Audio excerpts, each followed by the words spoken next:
ओम शिव गोरक्ष, ओम नमः शिवाय। गुरु गोरखनाथ मंदिर इस्माइलपुर यूट्यूब चैनल में आपका हार्दिक स्वागत है। आशा करता हूँ सभी स्वस्थ होंगे। आज मैं आपको इस वीडियो के माध्यम से बाबा भैरवनाथ का एक ऐसा मंत्र बताने जा रहा हूँ जिसके जाप से, जिसके प्रभाव से आपके साथ क्या क्या घटित होता है। तो आज की जो ये जानकारी है वो बहुत ही महत्वपूर्ण होने वाली है। कृपया वीडियो को अंत तक सुनना ताकि एक एक चीज़ आपको बारीकी समझ में आए। और जो लोग हमारे इस चैनल पर नए हैं वो लोग हमारे चैनल को सब्सक्राइब कर दे, बेल आइकन के बटन को दबा दे ताकि आने वाली वीडियो आपको सबसे पहले प्राप्त हो। तो सबसे पहले मैं आपको मंत्र बता देता हूँ कि मंत्र क्या है, फिर उसका अर्थ बता देता हूँ। मंत्र है ओम भ्रम काल भैरवाय फट। ओम भ्रम काल भैरवाय फट। ये जो मंत्र है ये भगवान बाबा काल भैरव का मंत्र है और यह एक तंत्र युक्त मंत्र है, यानी कि एक तांत्रिक मंत्र है, क्योंकि इसमें जो भ्रम है वो भ्रम भैरव बाबा का बीज मंत्र है।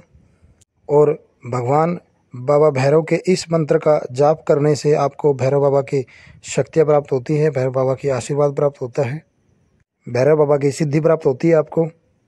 काल भैरव भगवान शिव के वो उग्र स्वरूप है, यानी कि क्रोधी स्वरूप है।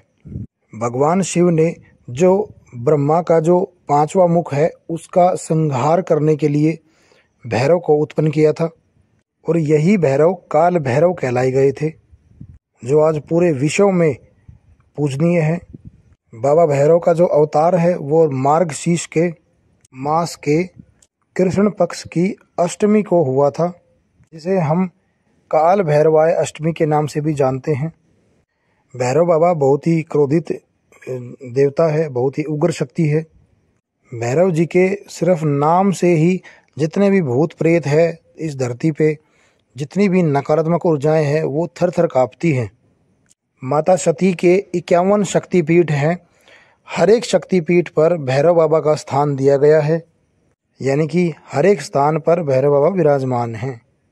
आप चाहे किसी भी शक्तिपीठ पर चले जाए, चाहे वो माता का वैष्णो देवी दरबार हो, चाहे वो माता बगलामुखी हो, कामाख्या हो, किसी भी शक्तिपीठ पर आप चले जाइए, आपको बाबा भैरव का स्थान अवश्य देखने को मिलेगा, क्योंकि बाबा भैरव को माता का रक्षक बताया गया है। यानी कि भैरव बाबा द्वारपाल बनकर माता की रक्षा में सदैव तत्पर रहते हैं।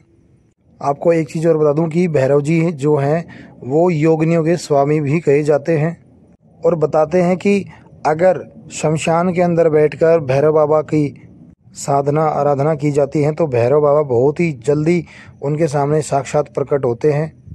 यानी कि मात्र 11 दिन अगर कोई भी शमशान में बैठकर भैरव बाबा के मंत्र का अगर जाप करता है तो उनको भैरव बाबा का प्रत्यक्षीकरण होता है। अब डिपेंड करता है कि उस सेवक ने, उस भक्त ने किन से गुरु दीक्षा ले रखी है, किस पंथ में ले रखी है, और वो जो साधना कर रहे हैं उनका उस साधना से उनका क्या उद्देश्य है। भैरव जी को दोनों रूप में, दोनों भोग पर पूजा जाता है, सात्विक और तामसिक। भैरव बाबा का जो सात्विक स्वरूप है वो बटुक भैरव के नाम से है, जो कि माता दुर्गा के साथ में रहते हैं। माता के साथ में हनुमान जी भी रहते हैं, जिन्हें लंगरवीर कहते हैं। तो यानी कि हनुमान जी और बाबा भैरव ये दोनों माता के साथ में विराजमान होते हैं। आपने बालाजी में भी देखा होगा कि वहाँ पर भी सात्विक जो भोग है वो लगाया जाता है, जैसे चावल का, उड़द का। और जहाँ भी आप देखेंगे हनुमान जी के साथ जब भी भैरव बाबा चलते हैं तो वो सात्विक रूप में ही चलते हैं, तामसिक में नहीं चलते हैं। जितनी भी समस्त ब्रह्मांड में नकारात्मक ऊर्जाएं हैं, जो भी भूत प्रेत, यक्षिणी, बेताल, जीन प्रेत जो भी हैं, उन सब के स्वामी बाबा भैरवनाथ माने जाते हैं।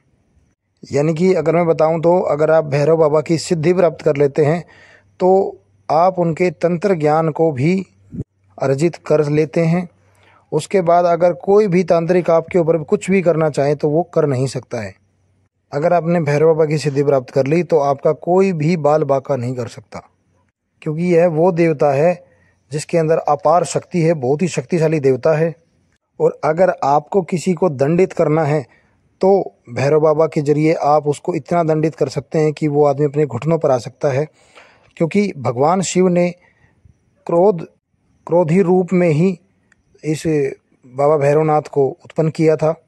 और वो इसलिए था कि भगवान शिव को दंड देना था, इसलिए बाबा भैरवनाथ की उत्पत्ति हुई।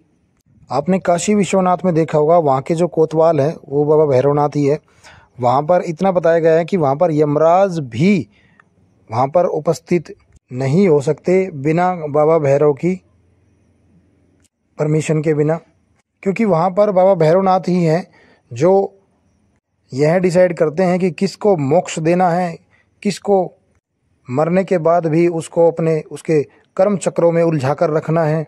यानी कि वहाँ के जो मालिक हैं वो बाबा भैरवनाथ ही हैं।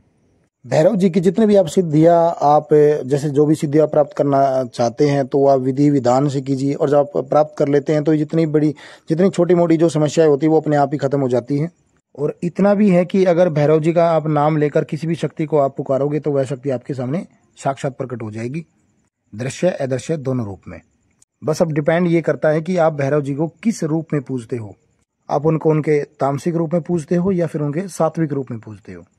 अगर आप सात्विक साधक हैं, अगर आप सात्विक भक्ति करते हैं तो आपको सात्विक ही आपको साधना करनी चाहिए, सात्विक तरीके से रहना चाहिए। आपको तामसिक चीज़ों का सेवन नहीं करना चाहिए, ताकि जब भी आप जैसे आप जब खुद सात्विक रहेंगे तो आप उस देवता को जल्दी प्रसन्न कर पाएंगे, जल्दी उनको खुश कर पाएंगे। और वो देवता भी आपको यह देखता है, अगर आप पूरे सच्चा भाव निष्ठा भाव से अगर आप अपने विचारों को शुद्ध करके उस देवता की सिद्धि प्राप्त करने के लिए अगर आप उनके ध्यान में बैठते हैं तो वो अवश्य ही आपके ऊपर अपना आशीर्वाद बनाते हैं। जितनी भी आपकी मनोकामना है उन सब की सिद्धि प्राप्त करने के लिए, उन सबको सिद्ध करने के लिए, क्योंकि कोई भी साधना जब की जाती है तो उसके पीछे कोई ना कोई उद्देश्य होता है, कोई ना कोई मनोकामना होती है, और उस मनोकामना को सिद्ध करने के लिए साधनाएं करनी पड़ती हैं। तो जो मैंने आपको इस वीडियो में जो मैंने आपको बताया है मंत्र ओम भ्रम काल भैरवाय फट, इस मंत्र का जब आप जाप करते हैं, इस मंत्र की जब आप साधना करते हैं तो इसके द्वारा आपको भैरव जी की सिद्धि प्राप्त होती है। सात्विक भोग से भी आप इस पूजा साधना को आप कर सकते हैं। छोटी सी विधि मैं आपको बता देता हूँ, क्योंकि एक छोटी सी विधि मैं आपको बता रहा हूँ, इसको आप खुद स्वयं कर सकते हैं, इसमें कोई ज़्यादा बड़ी बात नहीं है। और सबसे बढ़िया बात है, आप इसे अपने घर पर रहकर कर सकते हैं, कहीं आपको बाहर जाने की आवश्यकता नहीं होती। सबसे पहले तो मैं आपको बता दूं कि अगर आप भैरव बाबा की साधना करते हैं तो आप रात्रि काल में ही करें, क्योंकि रात्रि काल में ही भैरव बाबा की जो पूजा साधना है वो सर्वोत्तम मानी गई है। पूजा करने से पहले आपको नहा लेना है, नहाकर आप पूजा पर बैठें। पूजा के स्थान पर जब आप जहाँ बैठेंगे वहाँ पर आपको आसन पर बैठना है, आसन के बिना आपको नहीं बैठना है। आसन कोई भी रंग का हो सकता है, और अपने समक्ष आपको तेल का दीपक आपको प्रज्वलित करना है। दीपक के अंदर एक चुटकी आपको काले तिल डालने हैं, और इस मंत्र का जाप करते हुए, इस मंत्र को बोलते हुए आपको भैरव बाबा का दीपक जलाना है। ओम भ्रम काल भैरवाय फट, हे भैरव बाबा इस ज्योति में प्रकट हो। धूप आपको जलानी है, थोड़ा सा प्रसाद आपको भैरव बाबा के लिए निकाल देना है। 2 मिठाई का लगा सकते हैं, 2 पेड़े का लगा सकते हैं, 2 बतासे का लगा सकते हैं, मिश्री का लगा सकते हैं, जो आप अपने सामर्थ्य अनुसार आप इच्छा अनुसार लगा सकते हैं। सात्विक भोग। और हाथ में जल लेकर, गंगा जल हो तो सबसे बढ़िया है, गंगा जल या शुद्ध जल आपको अपने सीधे हाथ में लेकर आपको संकल्प लेना है कि किस उद्देश्य के लिए आप इस पूजा को कर रहे हैं। कोई आपकी मनोकामना है, या फिर आप जन कल्याण के लिए कर रहे हैं, या फिर आपको कोई सिद्धि प्राप्त करनी है भैरव बाबा की, तो जो भी आपका उद्देश्य है वो उसमें बोलना है।